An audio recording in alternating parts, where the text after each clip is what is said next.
Hello everyone, my name is Lictor24 and welcome to the first YouTube video I've ever made on my own. Hooray!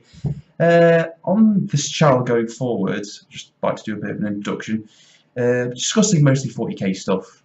That's my bread and butter. That's kind of what I'd say my, not limited, but most of my knowledge comes from. I mean, I'm constantly on 40k news sites and checking updates, things like that. So, yeah, I think 40k is my bag, pretty much. Although I do like to talk about general wargaming stuff as well, but as far as this channel's concerned right now, it's mostly going to be about 40k. Quick introduction about myself. I first got into 40k a long time ago. I'm 31 now, so you have to forgive me for my memory.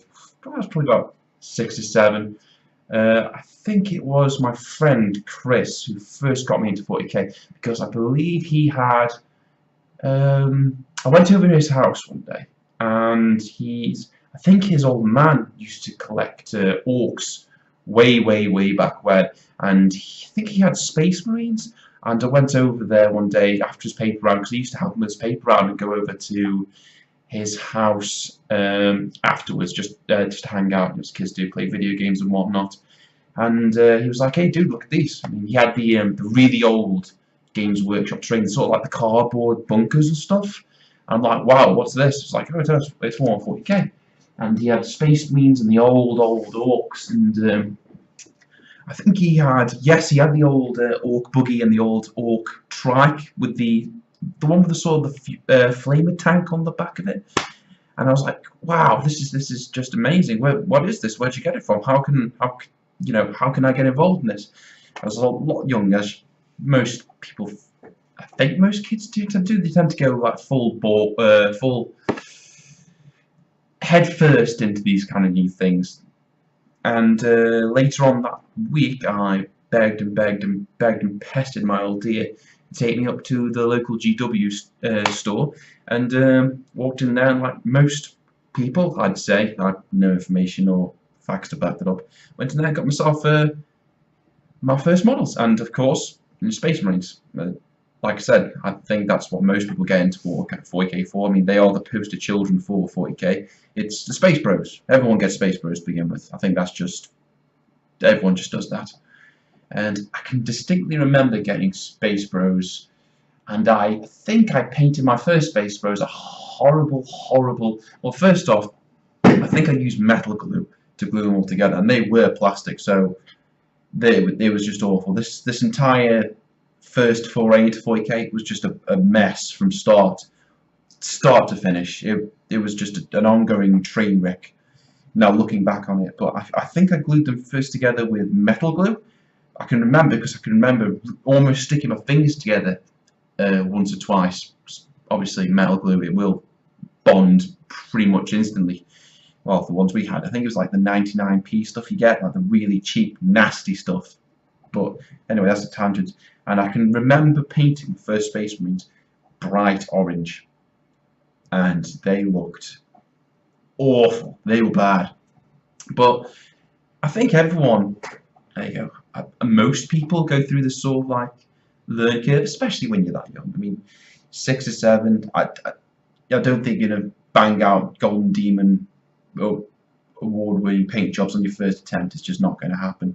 But I remember them because they were a horrible bright orange, and it was a tactical squad I got first, and I just went mental with it. Tactical squad, I believe I got myself a Rhino, a Razorback in the end. I don't think I ever got a Dreadnought.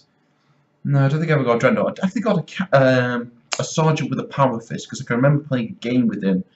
One of the first games I had in the GW store, when my old lady was doing shopping, she used to drop me off in there, and I was obviously still quite young. Used to go there and play, and obviously I must have been a pest because I did not know how to play. I was just I just jumped in the deep end thinking, I'll pick this up. How hard can it be? But I think it was around about, I don't know off the top of my head, but I think it was 3rd edition, and I didn't have a rule book or anything. I just walked into the store with models, and I was like, hey, let's play. And it was bad. I mean, fair play to the guys who were there. humouring me, I'd say. Like humouring this, obviously, this lad who's just been dumped into the store and he's been left there, and these guys are humouring him. Fair enough. Fair play to him. You know, someone new to the hobby, and they were trying to do their best to try to teach me bog standard rules of 40k at that time. It must have been an absolute nightmare for them, because I know I was not the best of kids. Well, anyway, after Space Marines, there was a bit of a hiatus because, like, I got a load of stuff to begin with. Like I said, right, tanks, all sorts, and they were all just spray painted. But not even with GW paint. It was like stuff you pick up from a hardware store. That's how bad it was. I think near the tail end of high school, I sort of fell out of love with 40k, because I think that's when Pokemon cards sort of hit, and that became a whole. That was a whole new thing. And also I got quite into video games and 64s and whatnot, and I didn't touch 40k again until Tau became a thing. When Tau first came out and I saw them, I was like, wow, giant robots. They're like, what's not to love? So I got back into them, and I got quite a sizable Tau force, Devilfish, loads of Fire Warriors, got Kroot, loads of Crisis suits, and I think I got one broadside. It was metal, I remember that much, because I glued the feet to the base, and they had those like weird little ball joint things, and it was forever falling over because I actually didn't glue the ball joint. It was just like they just slid into the feet, so it was forever falling over. I made pretty much a hash job painting them as well. It wasn't good. Played a few games with them, with my friends, because at that time there was only really 3 of us who were super mega-y into it. There was myself, my friend Chris. I believe at that time, what was Chris collecting? I want to say Eldar. I think it was Eldar, because I think he had the old Avatar, the Gene Simmons looking one, and all the old metal striking scorpions and swooping orcs and that, I think. And my friend Jay, and he was all over Necrons at that point, when he got into it, because Terminator's in space as far as he was concerned, and he loved the Terminator films. To be fair, so did I. If I had, probably looking back, and if I had held off a little bit longer, I probably would have collected Necrons before I saw Tower as well. Tower was the first thing I saw when I went back there, and I was like, wow, I've got to have them. Played a few games like that. I think that was 6th edition. It was the book with the, I think it was the Inquisitor on the front holding a Warhammer. I think that was it, yeah. Played a few games with them, and high school turned into college, and I kind of just dropped it. Nothing really happened with my 40k collection at that point. Obviously, because I think we all got concerned with our education, really. So a lot of my stuff ended up in car boot sales, which is a shame, really, looking back now, because I had quite a bit of stuff. Anyway, stuff happened, and I dipped my toe back into 40k again at the tail end of college, and that's when I settled on my current army and love, Tyranids. Tyranids, I didn't understand why I didn't fall in love with them almost immediately when I first went in there, because everything about them I just love. I love the lore behind them, I love the look, I love the feel, if that makes any sense, the feel, the way they play.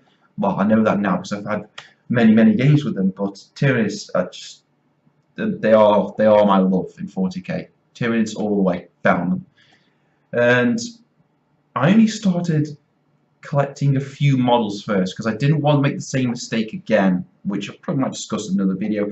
You know, when you go in too hard, too fast, and you just get lots and lots of stuff, and you're like, wow, I've got a big job ahead of me, because you don't really think that far ahead. Well, you know, you've got all this cool stuff, yeah, but you still got to build it and paint it, and you know, you still got to make it look acceptable in your own mind. I mean, if you can get away with yourself, I would phrase that better, if you can make it acceptable for yourself, then that's fair enough. But you know, I try to make my stuff look tabletop. I'm not a great painter. I'm not going to be entering any competitions anytime soon. Out of my friend circle who does collect 40k, I am the worst painter. But I like to think my stuff is at least tabletop standard. I could tip up to it at a Games Games Workshop store or any kind of hobby store. You know I won't get laughed straight out of the door. But yeah, I started really small, 5 gaunts and then a few Genestealers, and just basically built my way up. And then I had a bit of hibernation for 40k for about 4 to 6 years, because I actually joined the army. And I didn't start collecting again till the very tail end of my career there, because I only joined up for 4 years. I mean, it was only something I wanted to experience. I didn't plan on having an entire career in the forces, because I just wanted to go for the experience, really. And by the tail end of it, because I can remember getting posted way up north in Scotland, and there was nothing to do on camp at all at the weekends. I mean, we're talking a flight home from where I was posted, you're talking upwards of, you're over 100 quid for the weekend, and the prices would shoot up at the weekend, because of course they would, because where else are you going to go? It was either that or a train journey back, and that's going to be costing a lot of money as well, to take up a lot of time, so it wasn't really worth it. So it's kind of like stuck in isolation, and that's what got me back into 40k again, because obviously I used that time to paint and build. And while I was up on base, I actually managed to get quite a sizable 200 force up there. I mean, right now, leaning back and looking over at my stuff, I've commandeered like a glass cabinet from somewhere, and it's pretty much full now. It's not particularly a big cabinet, so you know, we're not talking hordes and hordes and hordes of stuff, but it's pretty much full. And I've been doing it now for 4 to 5 years as a permanent hobby fixture, and still the same group of friends, me, my good friend Jay and Chris, and currently my love is Tyranids, like I've said.